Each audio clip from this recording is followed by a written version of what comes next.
کیا آپ چائے پیئیں گے یا کافی؟ نہیں سرکار، مجھے ان دونوں میں سے کچھ نہیں درکار، مجھے تو دوائی چاہیے۔ دوائی؟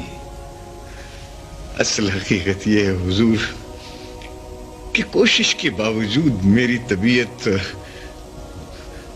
خرابیوں کی طرف جھکتی ہے اور اچھائیوں سے گریز کرتی ہے، کچھ اس کا علاج فرمایا جائے۔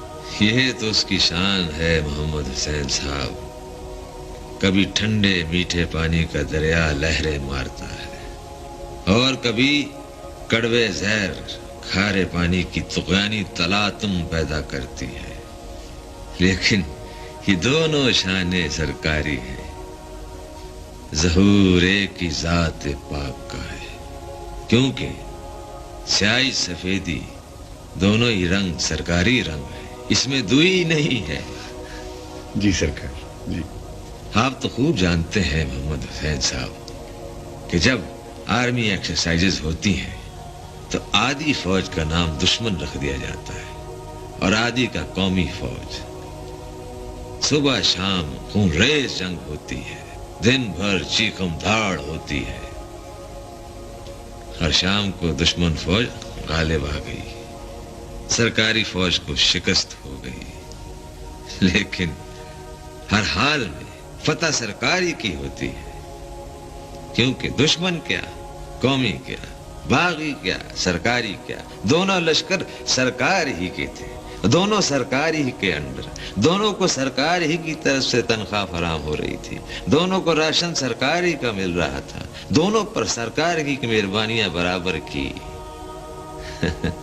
نہ دشمن گروہ کے لیے کچھ کمی، نہ سرکاری اور قومی فوج کے لیے راشن زیادہ، کوئی جیتے کوئی ہارے، سرکار کو نہ شکست کا غم نہ فتح کی خوشی، کیونکہ سرکار ان دونوں باتوں سے پاک ہوتی ہے۔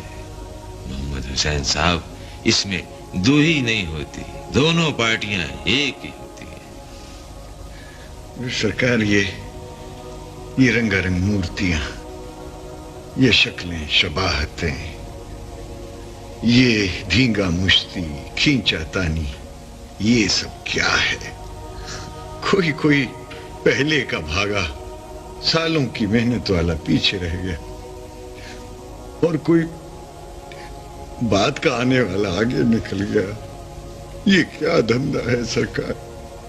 یا محمد حسین صاحب، راج دلہارے، نہ کوئی ساجد ہے نہ مسجود، نہ عابد نہ محبوب، نہ آدم نہ ابلیس، صرف ایک ہی ذات، قدیم صفات رنگا رنگ میں جلوہ گر ہے، نہ ابتدا ہے نہ انتہا، نہ اس کو کسی نے دیکھا نہ سمجھا، نہ فہم و قیاس میں آئے نہ وہم و گمان میں سمائے، جیسے تھا ویسے ہی ہے اور جیسے ہے ویسے ہی رہے گا، نہ بڑھے گا نہ گھٹے گا، نہ اترے گا نہ چڑھے گا، وہ ایک ہے لیکن ایک بھی نہیں، کیونکہ اس کی موجودات سے اور موجودات کو اس سے الگ سمجھنا نادانی اور مورختہ ہے۔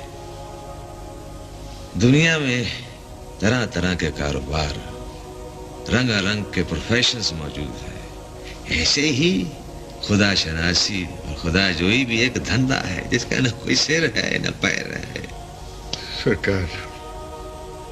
سرکار جب اس کا کوئی سر پیر ہی نہیں تو پھر ڈھونڈنے والا کیا ڈھونڈے اور کرنے والا کیا کرے؟ حضرت موسیٰ نے عرض کیا، یا مولا، تیری بارگاہ میں میرا کون سا فعل پسند ہے جو میں زیادہ کروں، بار بار کروں؟ حکم ہوا موسیٰ، یہ فعل تیرا ہم کو پسند آیا کہ بچپن میں جب تیری ماں تجھے مارا کرتی تھی اور تو مار کھا کر اسی کی طرف دوڑتا تھا، اسی کی جھولی پہ گھستا تھا۔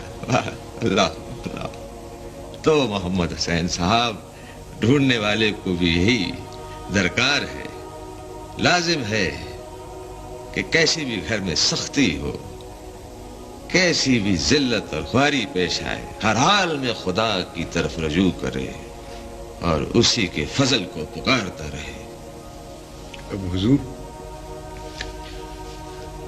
منہ سے تو ہم لا الہ الا اللہ محمد رسول اللہ کہتے ہیں، لیکن باطن کا حال کوئی نہیں جانتا کہ ہم کون ہیں، کیا ہیں۔ کوئی کہتا ہے خدا باطن کے اندر ہے، اور کوئی کہتا ہے کہ نفس اور شیطان بھی باطن کے اندر ہی گھسا ہوا ہے۔ اب اندر کا حال تو وہی جانے۔ حضور، اگر خدا باطن کے اندر ہے تو پھر ان دونوں کا گزارا کیسے ہو سکتا ہے کہ یہ بھی باطن کے اندر موجود ہے؟ کیوں نہیں بھائی، کیوں نہیں بھائی؟ اگر نفس و شیطان باطن میں بطور خدمت گزاروں اور چپڑاسیوں کی طرح رہے تو کیا مذائقہ ہے؟ آخر آقا کو بھی تو نوکروں کی ضرورت ہوتی ہے، اور نوکر لوگ بھی اسی گھر میں رہا کرتے ہیں۔